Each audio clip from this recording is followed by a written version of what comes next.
Serikali ya Mapinduzi ya Zanzibar inatambua kuwa sekta binafsi ni injini ya uchumi.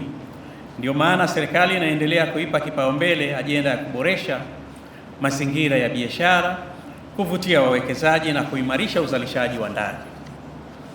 Katika mkutano huu tunatambua na kuthamini kazi kubwa inayofanywa na Jumuiya ya Kitaifa ya Wafanyabiashara Zanzibar katika kuweka pamoja na kuwaunganisha wafanyabiashara wa Zanzibar, kuhamasisha uwekezaji na ubunifu, kuibua changamoto za kiuchumi kwa njia ya hoja na ushahidi, na kufanya majadiliano yenye tija baina ya sekta binafsi na serikali.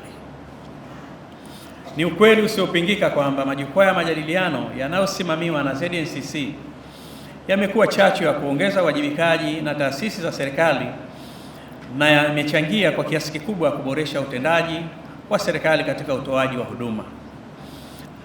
Serikali inaamini kwamba kukua kwa biashara na uwekezaji katika mahala popote duniani hakuwezi kutenganishwa na uimarishaji wa miundombinu na utoaji wa huduma bora na za kisasa. Katika kulifikia lengo hilo, serikali kwa kushirikiana na sekta binafsi imefanya juhudi kubwa katika kipindi cha miaka mitano iliyopita. Juhudi hizo ni pamoja na kuimarisha sera nzuri za uwekezaji, kuboresha miundombinu, kurahisisha taratibu za usajili wa biashara na uwekezaji, na kulinda haki na maslahi ya wawekezaji. Ninayo furaha kusema hatua hizi zimezaa matunda. Takwimu za serikali zinaonyesha kwamba jumla ya miradi ya uwekezaji 588 yenye thamani ya dola za Kimarekani bilioni 6.9 imewekezwa hapa Zanzibar na kuzalisha ajira zaidi ya 28,695 kwa wazawa. Kiwango hicho cha uwekezaji kwa kipindi kifupi kimeweza kuifanya Zanzibar kuwa miongoni mwa maeneo yanayoongoza kwa kasi ya ukuaji wa uwekezaji katika ukanda wote wa Afrika Mashariki. Na hapa napenda kurejea kauli ya Rais wa Jamhuri ya Rwanda, Mheshimiwa Paul Kagame, pale aliposema, na naomba kunukuu, uongozi mzuri na uwekezaji sahihi katika miundombinu huleta maendeleo endelevu, mwisho wa kunukuu.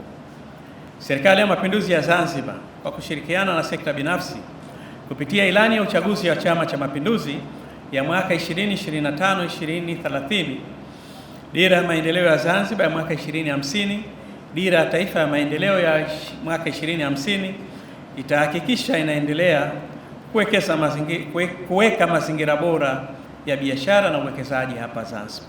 Aidha, serikali imedhamiria kuchukua hatua madhubuti ikiwemo kuimarisha uendeshaji wa ufanisi wa bandari, kuimarisha matumizi ya tehama katika utoaji wa huduma, kuimarisha uhakika wa nishati, huduma za nishati, kuendeleza mazingira ya biashara na utendaji wa serikali. Sambamba na hayo, kuimarisha majadiliano ya kudumu ya sekta binafsi ambayo ni njia bora ya kujenga uaminifu, kupunguza migogoro ya kiutendaji na kuimarisha maendeleo. Napenda kutoa wito kwa sekta binafsi kuendelea kuwa mshirika wa serikali kwa kuwekeza katika uzalishaji na kuongeza thamani ya bidhaa, kuzingatia ubora wa bidhaa na huduma, kuajiri na kuwajengea uwezo vijana wetu na kulipa kodi kwa hiari na kwa wakati ili kuchangia maendeleo ya taifa letu. Serikali kwa upande wake itaendelea kuweka mazingira wezeshi kwa sekta binafsi ili ziweze kukua na kuchangia zaidi ukuaji wa uchumi wetu. Nitumie fursa hii kuwakumbusha wananchi wote kwa ujumla kuendelea kutunza amani na mshikamano wetu.